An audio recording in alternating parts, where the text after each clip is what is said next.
নমো তচ্ছা ভগবতো অরহতো সম্মা সম্বুদ্ধচ্ছা। জগৎপূজ্য মহাকারুণিক তথাগত সম্যক সম্বুদ্ধ শ্রীচরণে কৃতজ্ঞ প্রণাম নিবেদন করে প্রজ্ঞাপারমিতে অংশগ্রহণকারী সকল উপাসক উপাসিকাগণের নিরোগ দীর্ঘায়ু সুখী জীবন তথা জ্ঞান বিমণ্ডিত জীবন কামনায় শুরু করতে চলেছি আজকের অভিধর্ম চর্চা ক্লাস।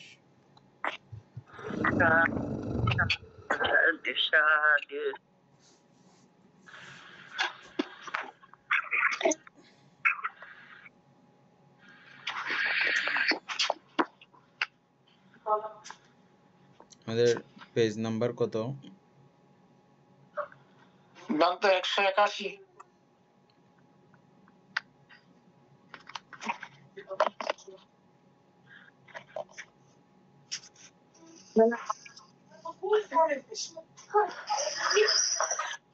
করজোরে বন্দনা অন্তে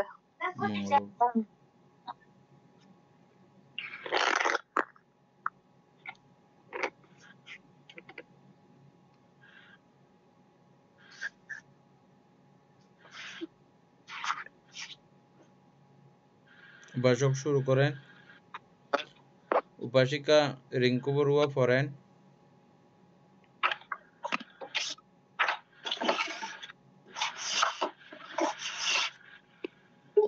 আজকে আরেকজনকে করতে বললে ভালো, আমার গলা ঠান্ডা লাগছে সেই জন্য।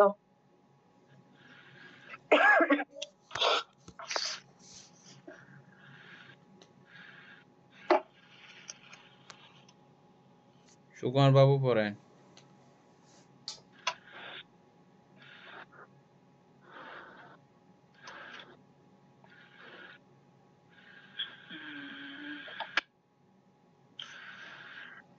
আমার তো মেইন বই থেকে পড়তে হবে নাকি অ্যাপসেট থেকে বানতে, কোনটা? মেইন বই থেকে পড়লেও হবে। আজকে দাদা কি ওই যে 343 না? শূন্যতা। শূন্যতা না? হ্যাঁ শূন্যতা।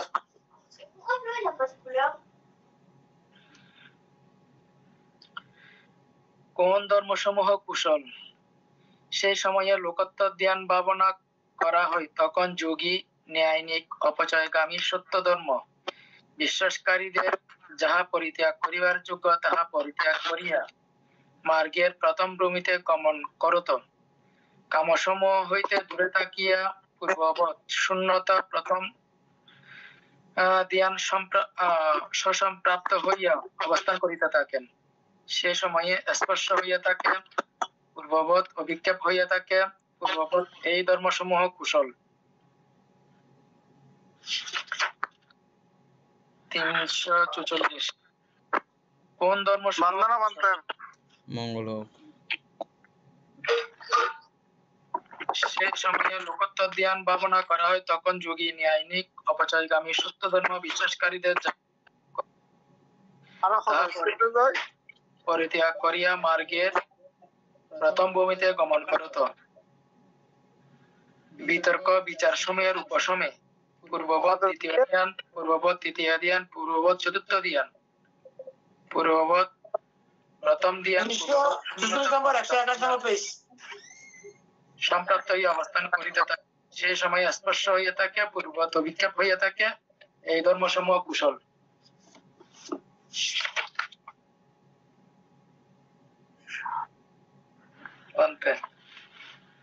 উপাসক মানতে আপনার ধ্বনি হচ্ছে না কি মনে হয়? আপনার সাউন্ড রিপিট হচ্ছে মানতে একবার দিবেন। কয়েকজনে মিউট করতেছে না যে, এগুলো মিউট কর। আমার এই মোবাইল থেকে মিউট হয় না, আরেকটা মোবাইল থেকে মিউট হয়েছে এই জন্য। না সবাই আমি সমস্যা বলতে আমরা ওই দিন তো 343 নম্বরের শূন্যতা সম্পর্কে এখানে অ্যাপসে সুন্দর করে লিখছিও পড়ছিলাম, আবার পড়বো এটা নাকি? হ্যাঁ আরেকবার পড়েন, দুটো পড়লে পরিষ্কার। আচ্ছা এইখানে যে সময়ে দুঃখ মুক্তির দিকে পরিচালনাকারী, ক্ষয়ের দিকে পরিচালনাকারী, সম্পূর্ণ মিথ্যা দৃষ্টি মুক্ত প্রথম ভূমি লাভের জন্য লোকোত্তর ধ্যান ভাবনা করেন। তখন কাম ও অকুশলতে পৃথক হয়ে শূন্যতা প্রথম দিন শূন্য করে অবস্থান করেন। সে সময় স্পর্শ হয়, অভিক্ষেপ হয়, এই ধর্মগুলি হচ্ছে কুশল। এখানে শূন্যতা সম্পর্কে বলা হয়েছে কি, এখানে শূন্যতা বলতে লোকোত্তর মার্গকে বোঝায়। যখন কোনো ধ্যানী উত্থানগামী বিদর্শনের পর্যায়ে পৌঁছান, অর্থাৎ সংস্কার উপেক্ষা জ্ঞানের পর্যায়ে পৌঁছান, তখন কাম, রূপ, অরূপ এই তিন ভূমির যাবতীয় সংস্কার গুলোকে শূন্যতার চোখে দেখেন।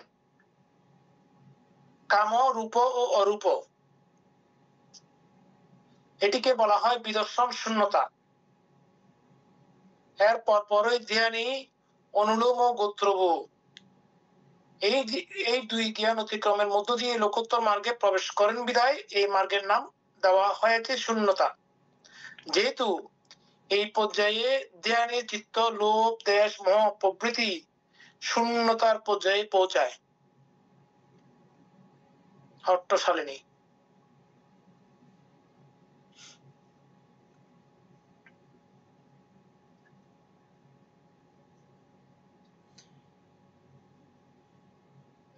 শূন্যতা নির্দেশের মধ্যে আমরা এটা খুব ভালো করে আলোচনা করেছিলাম। আশা করে সবাই এই শূন্যতা সম্পর্কে, শূন্যতা আলম্বন সম্পর্কে, শূন্যতা আলম্বন কিভাবে গ্রহণ করতে হয় বা কিভাবে গ্রহণ করা যায়, এগুলো সব আমাদের মোটামুটি জানা আছে তো না?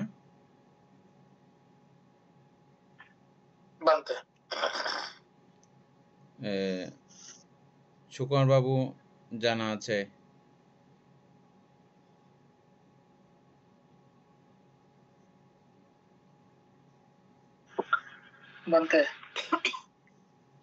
কিভাবে শূন্যতা আলম্বন গ্রহণ করতে হয় একটু যদি আমাদের সবার জন্য একটু বলতে পারেন।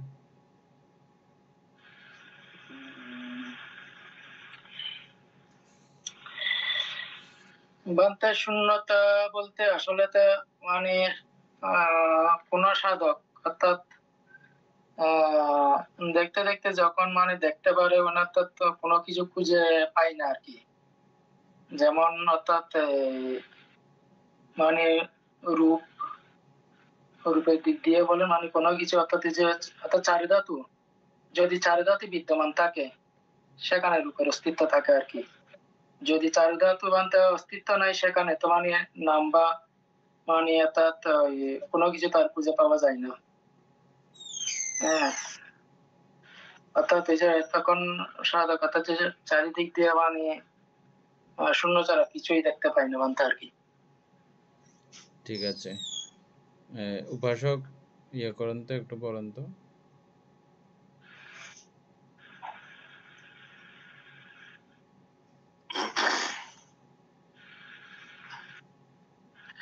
বানতে শূন্যতা এখানে যেটুকু বোঝা যায় সেটা হচ্ছে আমরা এমনি পরে পরে আর কি অনুভূতির ভাবে তো বোঝা সম্ভব হয় না এখনো।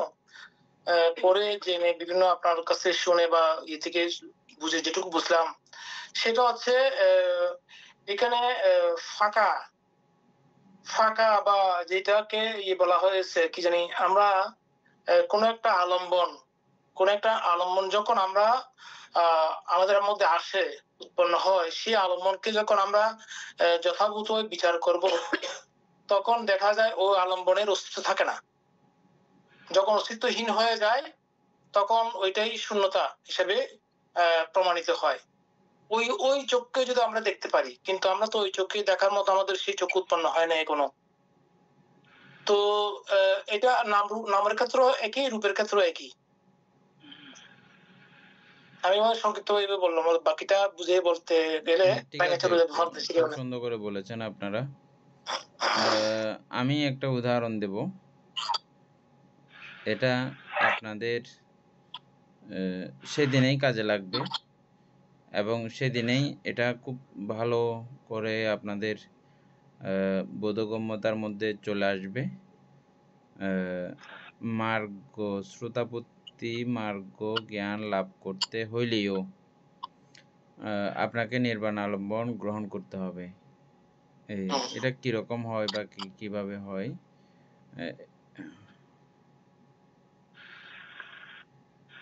একটা মানুষ একটা চিকন একটা গলির মধ্যে ওকে আটকে দেওয়া হয়েছে বা রাখা হয়েছে। কোনো দিকে সাপ, কোনো দিকে কাঁটা, কোনো দিকে গ্লাস ভাঙা, কোনো দিকে এরকম সর্বদিকে মানে ভয়ঙ্কর অবস্থা। কোনো দিকেই স্বস্তি, উপরে উঠে গেলে একটু আরাম পাবো, না এটাও নাই। এই সাইডে গেলে আরাম পাবো, না এটাও নাই। ওদিকে গেলে নাই। তারপরে নিচের দিকে পায়ের মধ্যে ওখানেও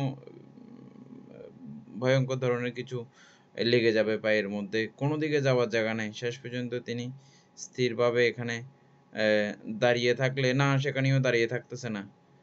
সেখানেও দাঁড়িয়ে থাকা যাচ্ছে না। একদিকে না একদিকে পড়েই যাচ্ছে। শেষ পর্যন্ত না, এটা পুরোটাই তো কেলেঙ্কার। এটা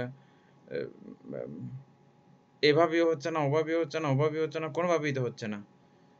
তাইলে এটা দেখা যায় শেষ পর্যন্ত দেখা যাচ্ছে এই দেহটাও থাকলেও বিপদ। এটা নিয়ে চুপচাপ এখানে দাঁড়িয়ে থাকারও মানে পরিস্থিতি নাই। তো এরকম করতে গিয়ে তিনি শেষ পর্যন্ত এখানে দেহটা পর্যন্ত ছেড়ে যদি থাকতে পারা যায়, তাহলে এখানে শূন্যের মধ্যে চুপচাপ থাকা যাবে যে মাঝখানে। কিন্তু দেহ থাকলে দেহের লোড আছে, যে কোনো একদিকে না একদিকে এসে বেজে যাবে, অথবা নিচের দিকে অথবা যে কোনো একদিকে। দেহ পর্যন্ত ছাড়া কোনো কিছু ছাড়া এখানে চাইলে তখন তিনি চুপচাপ মাঝখানে দাঁড়াইতে পারবে। কিন্তু এখানে যদি কোনো একটা কিছুর যদি উনি লোড নিয়ে ফেলে, দেহকে ছোটও বানাই ফেলে, তাও নিচে পড়বে। একদম কোনো কিছু ছাড়া হলে তখন আর কোনো দিকে যাবে না, কিছু না। এটা একদম শূন্য, হ্যাঁ। এবং এই শূন্য জায়গার মধ্যে, এই শূন্য অবস্থার মধ্যে চিত্তকে ধরে রাখা, সর্বকিছু খালি করে আমার মধ্যে যত প্রকারের সংস্কার বিদ্যমান ছিল সমস্ত কিছু বাদ দিয়ে, সমস্ত কিছু ব্যতি রেখে শূন্যের মধ্যে একাগ্র হয়ে থাকা। এই শূন্যের মধ্যে যে মুহূর্তে একাগ্র হওয়া যায়, এই শূন্যে একাগ্র হওয়ার নাম হচ্ছে যে গোত্রবু।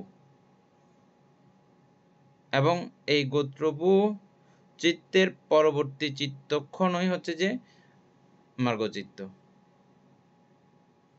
শ্রোতাবর্তী মার্গচিত্ত। এই গোত্রবুর মধ্যে যাওয়ার অবস্থাটা আমি কাটা উদাহরণ দিলাম, বা নানান পায়ের নিচে নানান সমস্যা, উপর দিকেও নানান সমস্যা। সেই সমস্যাগুলো হচ্ছে যে ওই জাতিপি দুঃখ, জারাপি দুঃখ, মরণাম্পি দুঃখ, আপিয়েহি সম্পয়োগ দুঃখ, পিয়েহি বিপয়োগ দুঃখ, আয়াম পিচ্চ নালবতী তাম্পি দুঃখ সংকীর্তেন পঞ্চ উপাদানস্কন্ধ দুঃখ। দুঃখ আর কি, হ্যাঁ। সর্বদিকে উনি দুঃখ দেখার কারণে কোনো দিকে না গিয়ে থাকার জন্য তিনি স্থির সিদ্ধান্তে পৌঁছছেন। শেষ পর্যন্ত দেখলেন যে না, এভাবে শূন্য হওয়া ছাড়া বিপদ থেকে রক্ষা নাই। শেষ পর্যন্ত তিনি শূন্য হতে বাধ্য হলেন, সবকিছু ছেড়ে দিতে বাধ্য হলেন। ধরে রাখলেই সমস্যা। বলেন। শূন্যতার মধ্যে একাগ্রতা, এটাই গোত্রবু বলছেন যে? হ্যাঁ, শূন্যতার মধ্যে চিত্তকে একাগ্র করে ফেলা, খালি জায়গাতে সম্পূর্ণ সংস্কার বিমুক্ত অবস্থা। ব্যাপারটা সূক্ষ্ম আছে আর একটা। তার মানে কি, আমার যে কুশল সংস্কারগুলোর মধ্য দিয়ে আমি এখানে এসছি, এই পর্যন্ত এসছি, সেগুলোকে আমার মধ্যে না, ওগুলোর সহযোগিতা এখনো দরকার, এখন লাগবে, এখনো আছে। ওগুলোর সহযোগিতা দিয়ে আমি এখানে আসছি বটে, তবে এই মুহূর্তে সংস্কার শূন্য অবস্থা। কারণ যে কুশল সংস্কারগুলো আছে, কুশল সংস্কারগুলোর বিপরিণামতাও আমরা জানি, এগুলোর ভয়ও আমরা জানি। সেই সংস্কারগুলোর মধ্যে দিয়ে এই পর্যন্ত এসছি আমি, কিন্তু ওগুলোর বিপরিণামতাও আছে জানি, জানার কারণে ওগুলোতে আমি লীন নই, আমি যুক্ত নই, আমি আশ্রিত নই। কেন আশ্রিত নই? যে ভয়াবহতা আছে এগুলোতেও, সেজন্য সেই সর্ব সংস্কার মুক্ত অবস্থা নির্বাণ আলম্বন। আর নির্বাণ আলম্বনকে এভাবে যখন টাচ করা হয়, ধরা হয়, তখন এটাকে নির্বাণে গমন করার পূর্ব অবস্থাকে গোত্রবু বলা হচ্ছে। আচ্ছা, তখন অনেকটা আপনি নির্বাণ, এটা তো এক চিত্তক্ষণের ব্যাপারে, এর পরের চিত্তক্ষণ কিন্তু মার্গচিত্ত।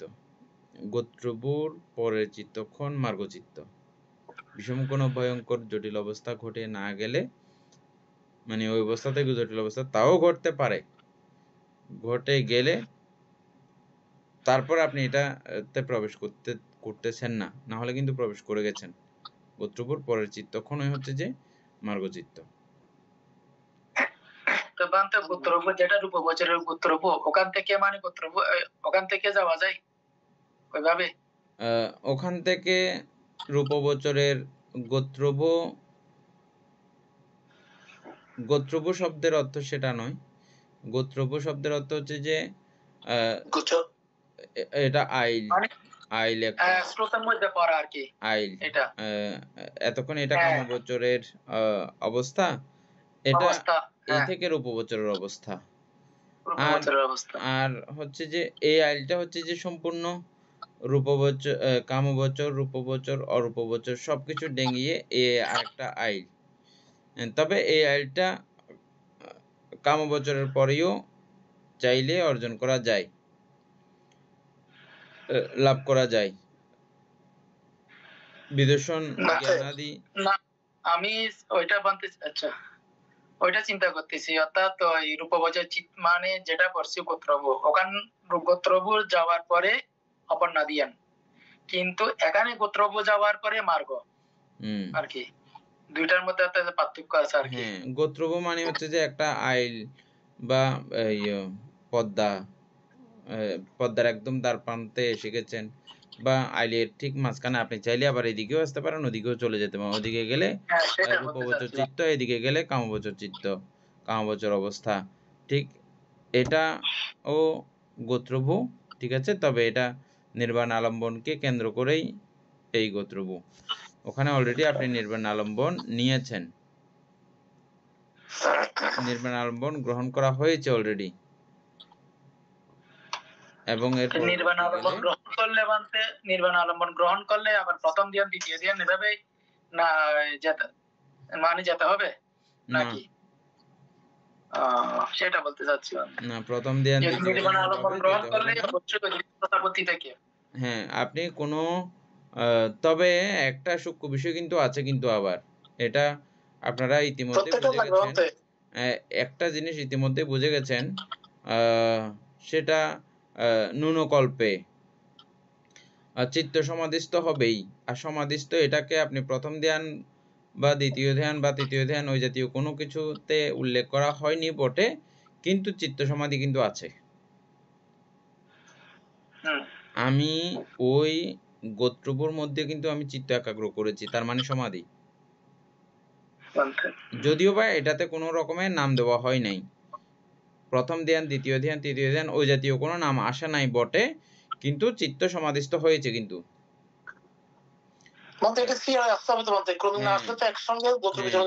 এটা আপনার যে সরাসরি কোনো আপনি প্রথম ধ্যান আদি কোনো কিছু লাভ না করে সরাসরি এটাতে যাওয়া যায়, কিন্তু প্রমাণ সাপেক্ষে দেখা যাচ্ছে যে কিন্তু উনি এটা ধ্যানস্থ আছেন, তখন চিত্ত সমাধিস্থ আছে। এটাকে যদিও বা কোনো প্রথম ধ্যান হইতে পঞ্চম ধ্যান পর্যন্ত কোনো ধ্যানের অঙ্গ যুক্ত করে নাই বা ওই কোনো ধ্যানের মধ্যে মিশে নাই, তবে ধ্যানের সমস্ত অঙ্গগুলোও কিন্তু সেখানে আছে। হ্যাঁ আছে বানতে, এখানে লিখে দিয়েছে এক চিত্তক্ষণে অপর্ণা ধ্যান, শুধু এক চিত্তক্ষণের জন্য আর কি। অপর্ণা ধ্যানের মধ্যে ঢুকবে আর কি, ভাবনা করেন বানতে। এখানে ঠিক আছে, মানে যেটা দিচ্ছে আর কি এটা অ্যাপ্লিকেশনের মধ্যে, সেটা তো একরকম ইয়ে মনে হয় ঠিক আছে। কারণ এখানে এই মার্গচিত্ত লাভ করতে হলে তো বিদর্শন জ্ঞান গুলো ডিঙিয়ে দিতে হবে, তাই না? এখানে সংস্কার উপেক্ষা জ্ঞানের পরেই আস্তে আস্তে আপনার কি জানি ওই 3 পর্যায়ের কামরূপ অরূপ এই তিনটাকে শূন্যতা চোখে দেখেন।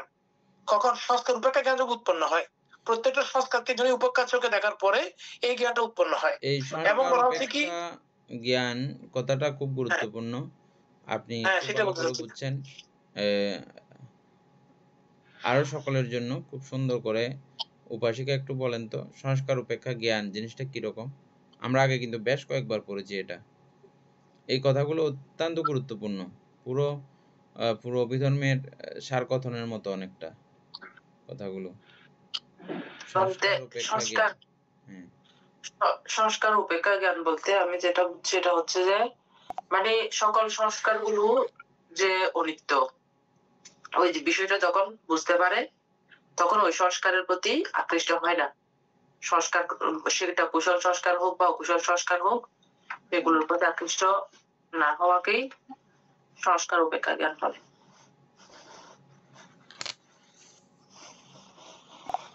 খুব ছোট কথা কিন্তু কিন্তু অনেক গভীরের বিষয়টা, অনেক গভীর।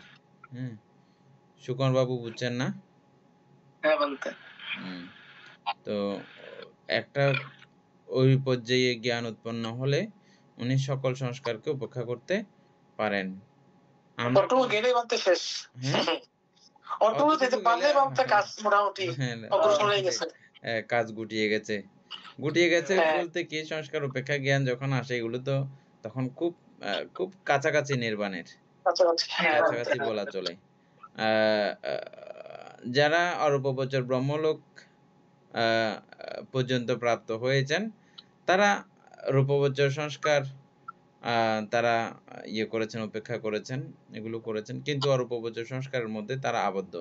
কিন্তু এই ক্ষেত্রে যে সংস্কার উপেক্ষা জ্ঞান কোন সংস্কারকে তিনি প্রাধান্য দিচ্ছেন এমন অবস্থা নাই, কিন্তু আর তিনি অরূপবচরকেও প্রাধান্য আর দিচ্ছেন না, এমন অবস্থায় পৌঁছেছেন। এটা সংস্কার উপেক্ষা জ্ঞান। তবে বলতে এই অ্যাপস এর মধ্যে এই টিকাটা মানে খুবই গুরুত্বপূর্ণ, আমার খুব ভালো লাগছে। ওই দিন বলছিলাম টিকাটা আমার বেশি হয়েছে, মানে মনোভূত হয়েছে আর কি, বোঝার মতো অবস্থায় গেছে। এটা টিকাটা বলা হচ্ছে এখানে শূন্যতা বলতে লোকোত্তর মার্গকেই বোঝায়। যখন কোনো ধ্যানী উত্থানগামী বিদর্শনের পর্যায়ে পৌঁছান, তার মানে উনি বিদর্শনের উচ্চ পর্যায়ে, এখানে বলা হচ্ছে অর্থাৎ সংস্কার উপেক্ষা জ্ঞানের পর্যায়ে পৌঁছান, তখন কাম রূপ ও রূপ এই 3 ভূমির যাবতীয় সংস্কার গুলোকে শূন্যতার চোখে দেখেন। এটিকেই বলা হয় বিদর্শন শূন্যতা। এরপর পরই ধ্যানী অনুলোম ও গোত্রভূ এই 2 জ্ঞান অতিক্রম মধ্য দিয়ে লোকোত্তর মার্গে প্রবেশ করেন বিধায় এই মার্গের নাম দেওয়া হয়েছে শূন্যতা। যেহেতু এই পর্যায়ে ধ্যানী চিত্ত দেখেন, ওই কথা বললে আপনারা কি উত্তর দেবেন? মানে শূন্যতার চোখে দেখেন, কিভাবে শূন্যতার চোখে দেখবে? এটার উত্তরে আপনারা কি বলবেন? শূন্যতার চোখে দেখা বলতে বলতে এটা তো জ্ঞানের চোখ দিয়ে দেখবে যে আর কি, ওনার মধ্যে ওই জ্ঞান পরিগত হবে যে কি এখানে ওনার রূপ অরূপ বা কামলোকের প্রতি ওনার মধ্যে ওই শূন্যতা বিমুখ্য যেটা আলোচনা শুনছিলাম, আমরা পড়ছিলাম শূন্যতা বিমুখ্য, তারপরে অপ্রনিহিত বিমুখ্য, তারপরে অনিমিত্ত বিমুখ্য, ওই 3টা ব্যাখ্যা, যেটা বিমুখ্য মুখ আর কি, বিমুখ্য মুখ সম্পর্কে ব্যাখ্যা করলে এটার সঙ্গে ম্যাচিং হয়ে যাবে পুরো। মানে ওটা যখন আপনি পুরো বিশ্লেষণ করবেন তখন আপনি এখানে কিছু দেখতে পাবেন না, সব খালি শূন্য। এখানে আমরা একটু করে বলেছি কি, যেহেতু এই পর্যায়ে ধ্যানী চিত্ত লোভ দেশ মোহ প্রভৃতি শূন্যতার পর্যায়ে পৌঁছায়, এটাই শেষ কথা বলতে, এটাই মূলত আমাদের শূন্য করার প্রয়োজন ছিল। আচ্ছা, তাহলে ভাবতে এখানে লোভ দেশ মোহ সবগুলো শূন্য হলেই তো এখানে যেতে পারবে, নাকি অনেক সময় দেখা যায় আমরা একটা ইয়ার মধ্যে শুনছিলাম, দেশনের মধ্যে আপনিও বলছেন মনে হয়, মানে ওই শ্রোতাবর্তী ফল লাভ করার আগেও তার মধ্যেই ছিল, মানে লোভ দেশ মোহ গুলো ছিল। একবার বলছিলেন যে একটা দেশনের মধ্যে মানে ওই বাসে একটা বাতের থেকে ভাত না দেওয়ার জন্য ডেকে রাখছে নাকি জানি। হ্যাঁ ওটা ঠিক আছে, এটা টোটালি যায়নি বলতেছে, এটা পর্যায়ে পৌঁছায় বলতেছে, এটা টোটালি যায়নি লোকদেশ মোহ। লোকদেশ মোহ আছে, মানে একজন ভিক্ষু আসবেন, অরহৎ ভিক্ষু, ওনাকে না দেওয়ার জন্য ভাতগুলো ডেকে রাখছেন না কি করে রাখছেন, পরে যখন ওরা আসছেন অর্ধেক দিছে, এরকম একটা দেখানোর ও মধ্যে না, শুনছিলাম। এটা তো এরকম না, মানে ওনাদের মানে খুব পারমি তদ্গত, ওনাদের পারমি দেখে, ওনাদের আজকে ধর্মজ্ঞান লাভ হবে দেখে বুদ্ধ ওখানে এসেছিলেন পিণ্ডাচরণ করার জন্য। ওখানে এসেছিলেন পঞ্চাগ্র ব্রাহ্মণ ওনার নাম, উনি 5 বার আগে দান করেন বলে ওনার নামই ফেটে গেছে পঞ্চাগ্র ব্রাহ্মণ। ওনার নতুন ধানগুলোকে আগের দিনে আমাদের গ্রামে গঞ্জেও ছিল, এখনো আছে, আমাদের মায়েরা নতুন ধানের কিছু আলাদা করে রেখে দেয়, এগুলো বিহারে বুদ্ধকে তুলবে, ভান্তেদেরকে দেবে, তারপরে নিজেরা খায়, এরকম অনেক গ্রামের রীতি প্রথা আছে। তবে আমাদের থাকুক না থাকুক, মারমাদের এখনো সেটা ধরে রেখেছেন, আগ ধান বা ওগুলো দিয়ে সবাইকে তুলে পূজা করা, হ্যাঁ এগুলো এখনো তাদের রীতিটা কিন্তু ধরে রেখেছে, চাকমারাও রেখেছে। আমরা না রাখলে, আমরা তো চাষও করি না সেভাবে, তারা জুম ধান করলে এরকম করে রাখে। এই জন্য 5 বার দান করে তারপর খাইতে বসছে যে, তো উনিও বারবার বানিয়ে দিতে দিতে বিরক্তি 5 বার দান করেছে অলরেডি, তারপরে এখন খাইতে বসছে। এই মুহূর্তে আবার আসছে যে বুদ্ধ ভগবান বলছে এখন দেখলে এই এখন আবার ভাতের তাল দিয়ে দেবে, কারণ হাড়িতে আর ভাত নাই। উনি এই জন্য উনি মানে ঢেকে রেখেছেন যাতে বুদ্ধকে না দেখে। কিন্তু বুদ্ধ ভগবান কোনো কাজে গেলে ব্যর্থ হয়ে আমরা ফিরে আসি, কিন্তু ভগবান বুদ্ধের ব্যর্থতা নামক অবস্থা নাই, এটা বুদ্ধ হওয়ার পূর্ণতা।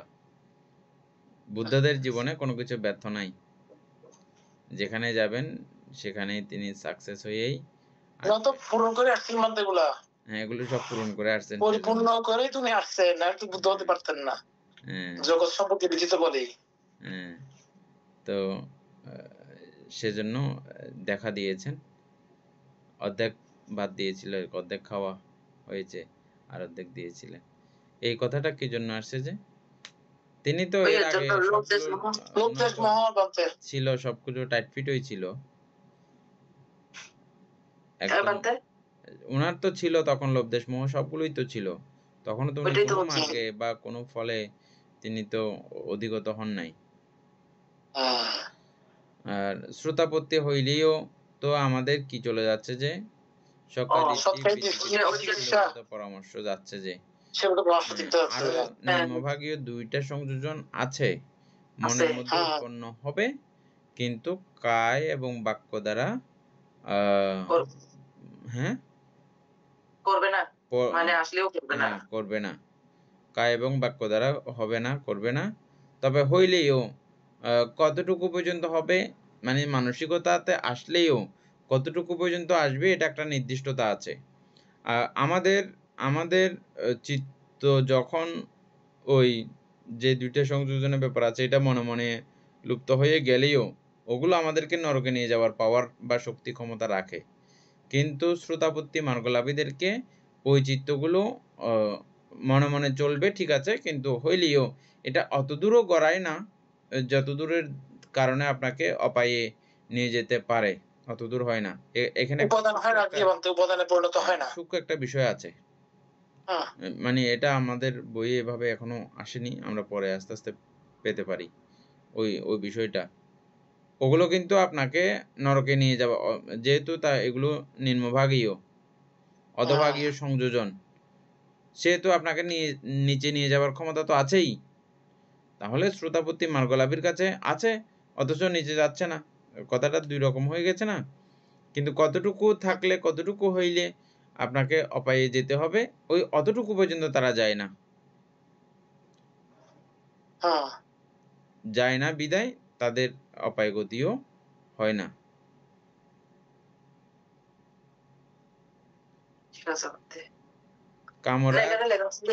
কামরা প্রভৃতি শূন্যতা পর্যায়ে পৌঁছায়।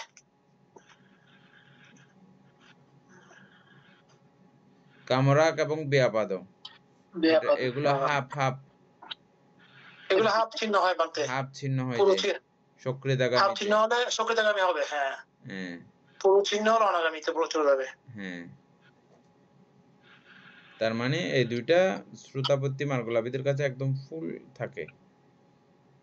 থাকলেও যেমন আমাদের কাছে অনেক কিছু, যেমন আমরা এটা বোঝার পরে ধর্ম বোঝার পরে আমাদের কাছে কত ব্যতিক্রম চিত্ত আমাদের এখনো উৎপন্ন হচ্ছে, হইলেও এখন আমরা বুঝে গেছি যে এটা বড় ভয়ঙ্করতা আছে। আমরা নিজেকে নিজে আটকায় ফেলি না, যেরকম ঠিক শ্রোতাপত্তি মার্গ লাভ করলে ওরা নিজেকে প্রোটেক্ট করতে পারে, চিত্ত উৎপন্ন হইতে কি চিন্তা করো ধরে ফেলতে পারে।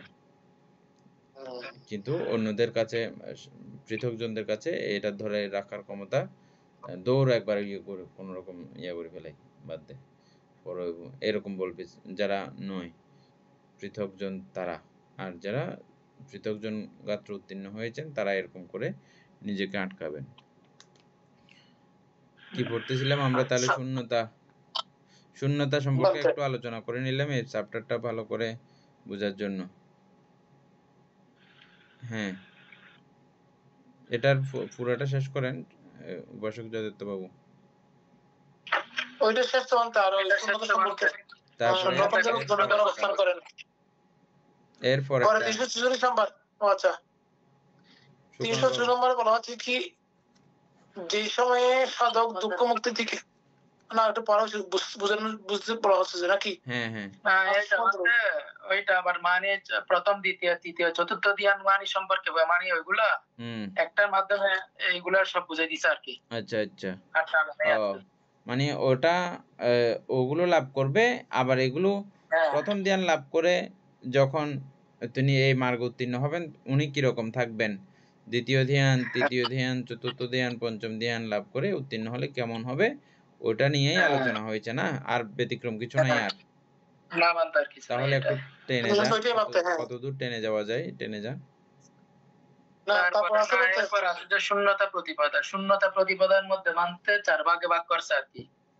একটা হচ্ছে ওই দুঃখজনক দ্বন্দ্ব বিজ্ঞান শূন্যতা, আর দুঃখজনক কি প্রবিজ্ঞা শূন্যতা, আর একটা হচ্ছে যে সুখজনক দ্বন্দ্ব বিজ্ঞান শূন্যতা, আর সুখজনক কি প্রবিজ্ঞা শূন্যতা, মানে ওই শূন্যতা প্রতিপদার মধ্যে এইটা এইভাবে মানাতে যে একেবারে 349 পর্যন্ত বুঝাই দিছে আর কি।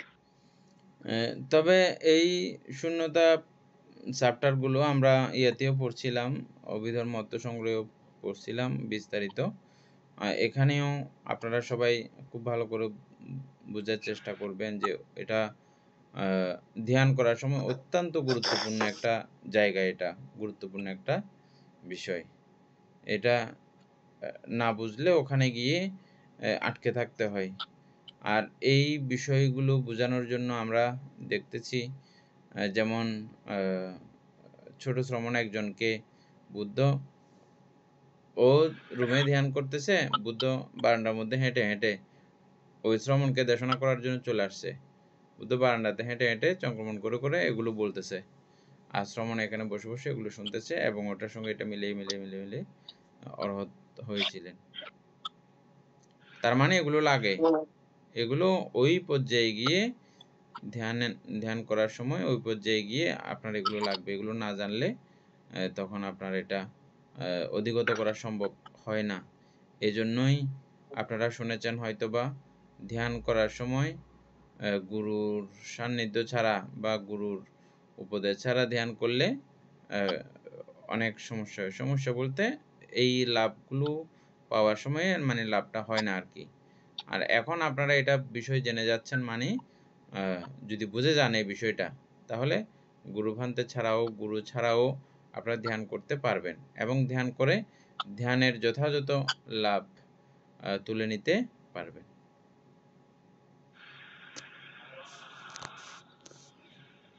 এগুলো আর করতে হবে শূন্যতামূলক প্রতিপদ, এগুলো কি আছে প্রতিপদাতে কি আছে যে প্রতিপদাতে শুধু ভান্তে 4 ভাগে ভাগ করছে আর কি। একটা দুঃখজনক প্রতিপদ, আচ্ছা আচ্ছা, হ্যাঁ হ্যাঁ হ্যাঁ, এটা মানে ক্ষিপ্রবিজ্ঞে সুখজনক, দ্বন্দ্ববিজ্ঞে সুখজনক, ক্ষিপ্রবিজ্ঞে। ঠিক আছে। আবার ওই 349 মানে চারোটাকে মিলে মানে প্রথম, দ্বিতীয়, তৃতীয়, চতুর্থ ধ্যান পর্যন্ত ইয়া করে ফেলছে আর কি। এরপরেরটাতে যান। অপ্রণীত বা অনবিনিবিষ্ট। কত নাম্বার এটা? 350। অপ্রণীতটা একটা পরি দেখি, এটা অবশ্যই এটা বললে আর ওইটা তেমন পড়তে হবে না বলতে।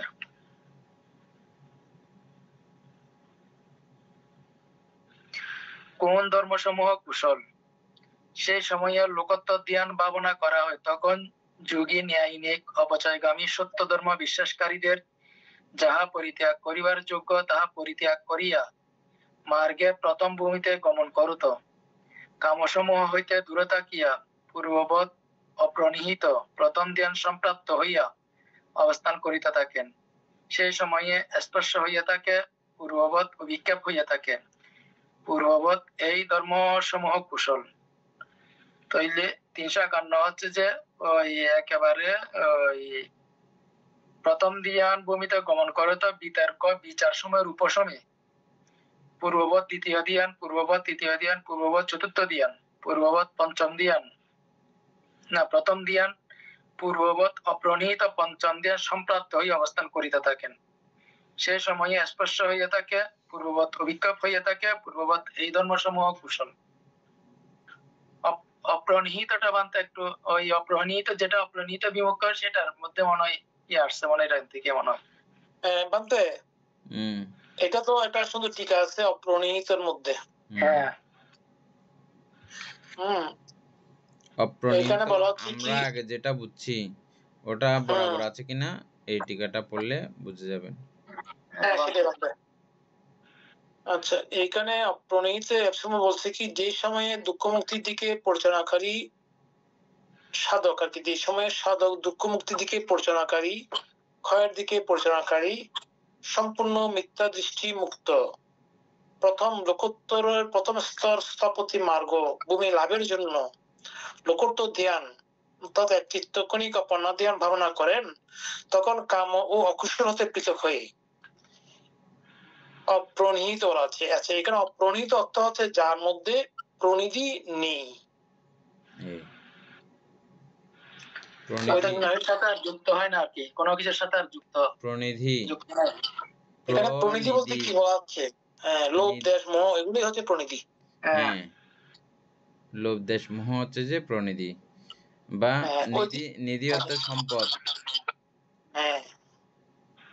সম্পদ মনে করা বা সম্পদ মনে করা বা এটাকে আসক্তিযুক্ত হওয়া আর কি। হ্যাঁ, আগে যা বুঝছি তা ঠিকই আছে তো না? আমি ওই দিন যে এটা করছিলাম মধ্যে গত সপ্তাহের মধ্যে মনে হয় প্রণীত হয় না, বুঝছিলাম যে এইটাই। আর এটা ক্লিয়ার হচ্ছে আমার লোভ দেশ মোহটা দেওয়াতে আরো ক্লিয়ার হয়েছে বলতে। এখানে বলতে লোভ দেশ মোহ দিয়ে বোঝাচ্ছে আমরা বুঝছি যে মানে আর কোনো কিছুর সাথে আর কি, কোনো কিছু বলতে তাও লোভ দেশ মোহ একই কথা। ওইটা আন্ডারে, হ্যাঁ ওইটাই বুঝছি। হ্যাঁ, তাও লোভ দেশ মোহের সাথে কোনো মানুষের যুক্ত হয় না। এই তিনটা তো কিছু নাই তো। হ্যাঁ, তাহলে হচ্ছে কি এই সমস্ত প্রণিধি হতে মুক্ত, এই অর্থেই অপ্রণীত ওই মুক্তটা। আমি একটা একদম ক্লাসের শুরুর দিকে একটা উদাহরণ দিয়েছিলাম আপনাদেরকে, অরহতের মানসিক অবস্থা জাগতিক সমস্ত বিষয় সম্পর্কে। অরহতের মানসিক অবস্থা মানে অরহতের চিত্ত কেমন থাকে, কিরকম হয়, লটারির টাকা দিয়ে বা জাদুর টাকা দিয়ে উদাহরণ দিয়েছিলাম, মনে আছে? আমরা ওই টাকাতে নিধি প্রণিধি মনে করতেছি ওটাকে, কিন্তু যিনি জাদু জানে, জাদু সম্পর্কে জানে বা জাদুঘরকেও দেন, এটা জাদুঘরকে দিলে জাদুঘর এটা নেবে, পাতা দেবে, এগুলোকে দেবে না। ঠিক অরহতগণ জাগতিক সমস্ত বিষয়কে জাদুর মতো করে দেখেন। এটা জাদু, এটা চারিধাতুর জাদু। চারিধাতুর জাদু। কলা কৌশল এবং এটা এই কলা কৌশলে এটা এইভাবে সৃষ্টি হয়েছে জাদুঘরের খেলা। আর আমাদের কাছে এই জাদুর ব্যাপারটা নাই। সেজন্য উনি এটা খাচ্ছেন, নিচ্ছেন, সবকিছু করলেও বা এটা দেখছেন, উনি তো চোখে সরাচ্ছেন না এখান থেকে, চোখ দিয়ে দেখেও আছেন। কিন্তু দেখলেও ওগুলোর সঙ্গে কোনোটার সঙ্গে তিনি যুক্ত হতে পারতেছেন না। হুম, এটা হচ্ছে যে অপ্রনিহিত, হুম। অসংযুক্ত। ওইটা হচ্ছে আপনার জাদুর ব্যবসা, আর ওইটা হচ্ছে কি সর্বচিত্ত সাধারণ চৈতসিক নামের মধ্যে। হ্যাঁ, ঠিক আছে মানতে। শুধু আচ্ছা, সর্বচিত্ত সাধারণ চৈতসিক আমরা বেসিকটা বলতেছি মানতে। হ্যাঁ, বেসিকটা বলতেছেন। বেসিক। এভাবে যে চিত্তই যুক্ত হোক না কেন, চিত্ত যে সংস্কারই যুক্ত হোক না কেন, সংস্কারের বিযুক্ত অবস্থাতে চিত্ত নামক কোনো কিছু আর নাই। হ্যাঁ, সংস্কারের বিযুক্ত অবস্থাতে চিত্ত নামক কোনো কিছু আর নাই। চারিধাতুর নাই, বিযুক্ত yes. অবস্থাতে, চারিধাতুর বিযুক্ত অবস্থাতে জগতে আর কোনো কিছু বিদ্যমান নাই। বুঝতে থাকে না। হ্যাঁ, ঠিক আছে। হ্যাঁ, এই দুইটা জিনিস খুব সূক্ষ্ম জিনিস, একবার বুঝতে পারলে হয়ে যায় আসলে। এই ভুলার দুইটা মতো যে- কিছু না। এই দুইটা যে বুঝতে বুঝতে আমাদের 1.5 বছর চলে গেল বই পড়তে পড়তে।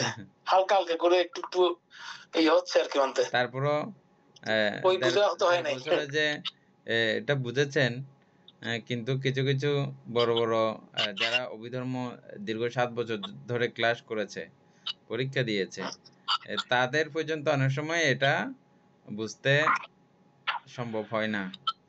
হ্যাঁ, তো সে দৃষ্টিকোণ থেকে আমরা যারা বুঝেছি অত্যন্ত ভাগ্যের ব্যাপার এটা। যারা যারা বড় পণ্ডিত আছেন অভিধর্ম বিষয়ে, তাদের মতোক্তি এটা। তাদের মতে তারা বলতেছে যে পড়াশোনা করে, পরীক্ষা দেয়, পাশ করে, কিন্তু এই উপলব্ধিটা হয় না। পাশও করে, বুঝছেন, বলতে পাশও করে ফেলে। পাশ করা এক জিনিস, তার মানে উপলব্ধি এটা অন্য বিষয়। এটা তো বলতে বুদ্ধ আমাদেরকে প্রথম থেকেই বলেছেন, বলছে কি ত্রিপিটক পুরো মুখস্থ টটস্থ করে ফেললে, এটা অনেক বাংলাদেশের বিগত দেখা শুনছি, মুখস্থ টটস্থ করে ফেললেও যদি সেটা কোনো কাজে না পরিচালিত না হয় তাহলে কোনো মূল্য নাই এটার। এটা বলা হয়েছে না মানতে, নিজের মধ্যে আচরণ অনুসরণ করতে হবে মানতে, তাই তারপর এটা অনুশীলন হচ্ছে আমাদের, এটা বুঝতে বুঝতে এটা ধ্যানত অনুশীলন করতেছেন। হ্যাঁ, চিত্ত সমাধিস্থ হওয়ার কারণে, চিত্তকে এখানে লীন করার কলা কৌশল জানার কারণে আপনি লীন করতেছেন বলে এটা সুন্দর করে বুঝতেছেন বলে এই জিনিসটা আয়ত্ত হচ্ছে। ওটারও প্রভাব আছে, তবে এটা পড়ার মধ্য দিয়ে আমাদের এটা বারবার একই বিষয় নিয়ে আমরা চর্চা করতে করতে করতে করতে হয়ে গেছে এই পর্যন্ত। এটা একটা ছাপ পড়ে বানতে, এটা দৈনিক জীবনের মধ্যে এটা আসে বানতে। হ্যাঁ, ওইটাকে আমরা আচরণ করার চেষ্টা করতেছি, হয়তো আমাদের জন্য এটাই হচ্ছে আর কি, ওইটা বলতেছি বুঝাইতেছে মানতে আমি। আচ্ছা, তারপর হচ্ছে কি যখন কোন ধ্যানী উত্তরগামী বিদর্শনের পর্যায়ে পৌঁছান তখন, অর্থাৎ সংস্কার উপেক্ষা জ্ঞানের পর্যায়ে পৌঁছান তখন কাম, রূপ ও রূপ এই তিন ভূমির যাবতীয় সংস্কার গুলোকে দুঃখের আকারে দেখেন। এটিকে বলা হয় বিদর্শন অপ্রনিহিত। আচ্ছা, অপ্রনিহিত আমরা জানলাম। এরপর পরে ধ্যানী অনুলোম ও গোত্রবী দুই জ্ঞান অতিক্রমের মধ্য দিয়েই লোকোত্তর মার্গে প্রবেশ করেন বিদায় এই মার্গের নাম দেওয়া হয়েছে অপ্রনিহিত, যেহেতু এই পর্যায়ে ধ্যানের চিত্ত, লোভ, দেশ, মোহ প্রভৃতি প্রনিধিহীন অবস্থায় পৌঁছায়। ওইটা প্রায় সেম মানতে। হ্যাঁ, তবে ওইটাকে বোঝানো হলো আর কি প্রনিধি আর প্রনিধি মুক্ত। তবে মানে মাঝখানে একটা একটা ছোট ছোট টিকা দিয়ে আর সুন্দর করে লিখে দিছে আর কি। এটা খুবই গুরুত্বপূর্ণ হয়েছে আমাদের জন্য। হ্যাঁ, তাহলে বাকি সবগুলো প্রায় সেম। অপ্রণীত মূলক প্রতিপাদা, এটা হচ্ছে যে এটা ব্যাপারে আর কি বলতে, অপ্রণীতিমূলক অগ্রগতির উপায়। অগ্রগতির উপায় প্রতিপাদা মানে ওই একটা দুঃখজনক আচ্ছা, হ্যাঁ, দুঃখজনক কি প্রবিজ্ঞায়, সুখজনক দ্বন্দ্ব বিজ্ঞায়, সুখজনক কি প্রবিজ্ঞায়। এই চারটা।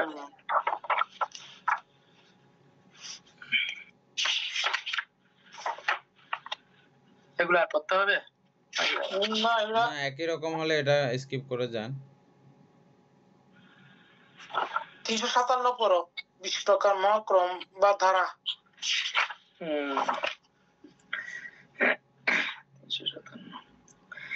কোন ধর্মসমূহ কুশল? সেই সময়ে লোকোত্তর মার্গ ভাবনা করা হয়, পূর্ববৎ লোকোত্তর স্মৃতি প্রস্থান ভাবনা করা হয়, পূর্ববৎ লোকোত্তর সম্যক প্রদান ভাবনা করা হয়, পূর্ববৎ লোকোত্তর ঋদ্ধিবাদ ঋদ্ধি বা মানসিক শক্তির মূল সূত্র বা ভিত্তি ভাবনা করা হয়, পূর্ববৎ লোকোত্তর ইন্দ্রিয় জ্ঞান বা মনোবৃত্তি ভাবনা করা হয়, লোকোত্তর বল ভাবনা করা হয়, পূর্ববৎ লোকোত্তর বোধাঙ্গ ভাবনা করা হয়, পূর্ববৎ লোকোত্তর সত্য ভাবনা করা হয়, পূর্ববৎ লোকোত্তর সমতা ভাবনা করা হয়, পূর্ববৎ লোকোত্তর ধর্ম ভাবনা করা হয়, পূর্ববৎ লোকোত্তর স্কন্ধ ভাবনা করা হয়, পূর্ববৎ লোকোত্তর আয়তন ভাবনা করা হয়, পূর্ববৎ লোকোত্তর ধাতু ভাবনা করা হয়, পূর্ববৎ লোকোত্তর আহার ভাবনা করা হয়, পূর্ববৎ লোকোত্তর স্পর্শ ভাবনা করা হয়, পূর্ববৎ লোকোত্তর বেদনা ভাবনা করা হয়, পূর্ববৎ লোকোত্তর সংজ্ঞা ভাবনা করা হয়, পূর্ববৎ লোকোত্তর চেতনা ভাবনা করা হয়, পূর্ববৎ লোকোত্তর চিত্ত ভাবনা করা হয়। তখন যোগী ন্যায়নিক অপচয়গামী সত্য ধর্ম বিশ্বাসকারীদের যাহা পরিত্যাগ করিবার যোগ্য তাহা পরিত্যাগ করিয়া মার্গের প্রথম ভূমিতে গমন করত, কামসমূহ হইতে দূরে থাকিয়া পূর্ববৎ দুঃখজনক প্রতিবাদা দ্বন্দ্ববিজ্ঞায় প্রথম ধ্যান সম্প্রাপ্ত হইয়া অবস্থান করিতে থাকেন।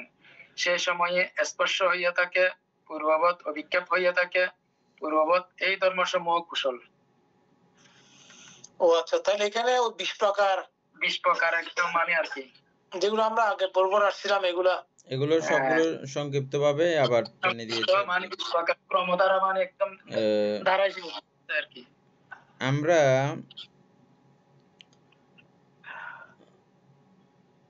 আনাপান স্মৃতি ভাবনা সম্পর্কে অ্যাপস এর মধ্যে বিভিন্ন সূত্রের আলোকে বুদ্ধ রাহুলকে এক প্রকারে দেশনা করেছেন, আবার সারিপুত্র পান্তেও রাহুলকে দেশনা করেছেন আনাপান স্মৃতি ভাবনা সম্পর্কে।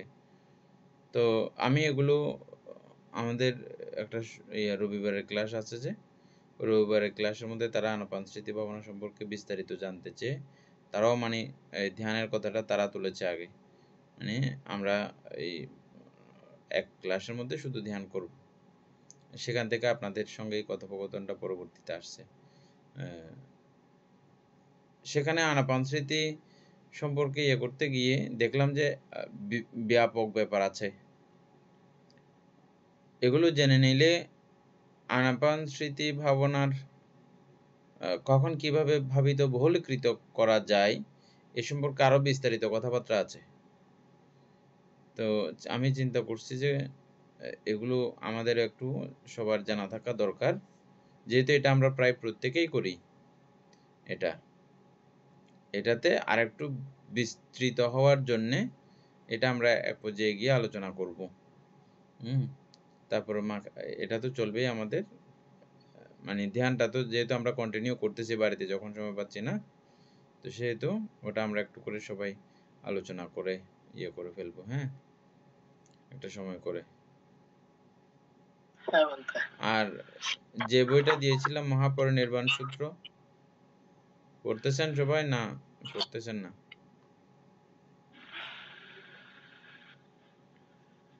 আমার পড়া হচ্ছে না বলতে, আমি এর পাই নাই মানতে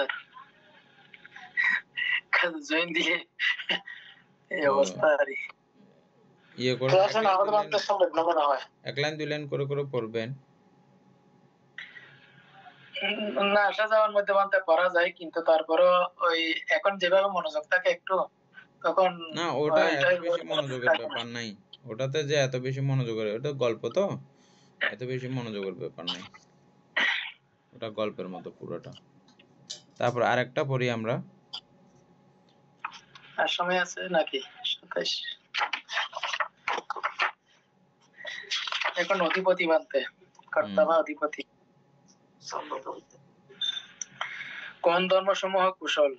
সে সময়ে লোকত্ব ধ্যান ভাবনা করা হয় তখন যোগী ন্যায়নিক অপচয়গামী সত্য ধর্ম বিশ্বাসকারীদের যাহা পরিত্যাগ করিবার যোগ্য তাহা পরিত্যাগ করিয়া মার্গের প্রথম ভূমিতে গমন করত।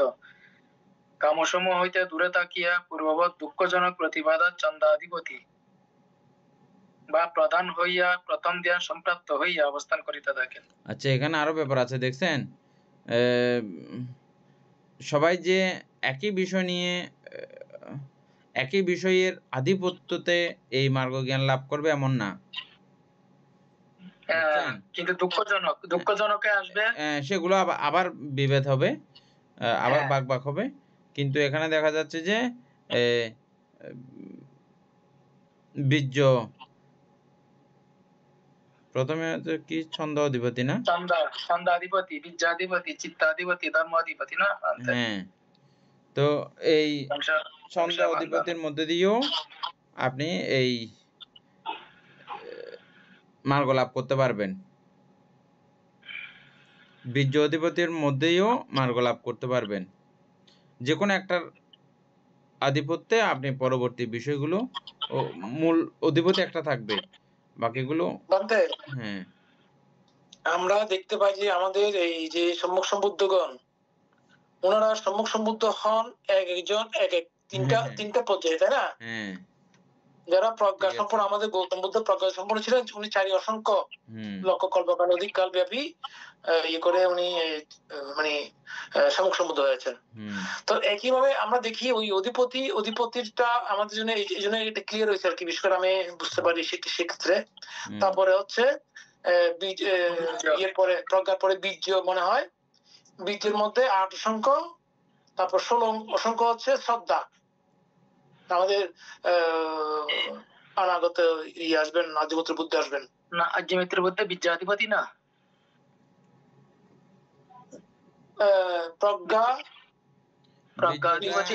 বীর্যটা বেশি সময় লাগে যায়, বীর্যটা বেশি সময় লাগে বলতে মিডল। ও আচ্ছা, তাহলে 8 অসংখ্য শ্রদ্ধা আর বীর্য 16। হ্যাঁ, আর গৌতম বুদ্ধের আগে থেকে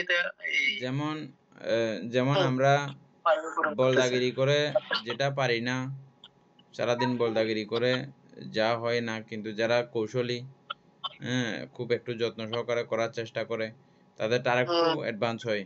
আবার যারা একদম অতি বুদ্ধি দ্বারা যারা করে, তাদের একদম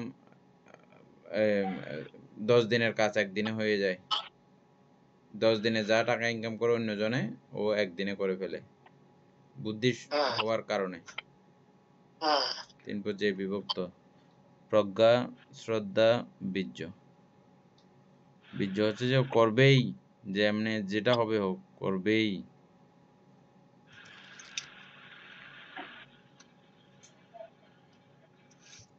তাহলে আজকে টাইম শেষ হয়েছে। সদ্ধর্মপ্রাণ প্রিয় উপাসক উপাসিকা বৃন্দ, এতক্ষণ যাবৎ আমরা অভিধর্ম চর্চা করেছি। এতে আমাদের প্রভূত পুণ্য সাধিত হয়েছে। এই পুণ্য রাশি অনন্ত চক্রবালবাসী সত্যগণকে দান করছি, গুরুভান্তেদিগকে দান করছি, মাতা পিতাগণকে দান করছি, এবং যারা আমাকে প্রতিনিয়ত এভাবে ধর্মচর্চায় সহযোগিতা করছেন তাদেরকেও এই পুণ্যরাশি দান করছি, এবং যারা আমাকে প্রতিনিয়ত চারের প্রত্যয়াদি দান করেন তাদেরকেও এই পুণ্যরাশি দান করছি। এই পুণ্যের কাছে আমরা প্রত্যেকে প্রার্থনা করব নির্বাণ লাভ করা অবধি অসৎ ব্যক্তি, মূর্খ ব্যক্তি, পাপমিত্রের সংসর্গ লাভ না করে সদা সর্বদা জ্ঞানদর্শী কল্যাণ মিত্রের সান্নিধ্য সংসর্গ লাভ করতে সক্ষম হই। এইরূপ সাধু কামনা পোষণ করে আজকের মতো ক্লাস এখানেই সমাপ্ত করছি। সাধু সাধু সাধু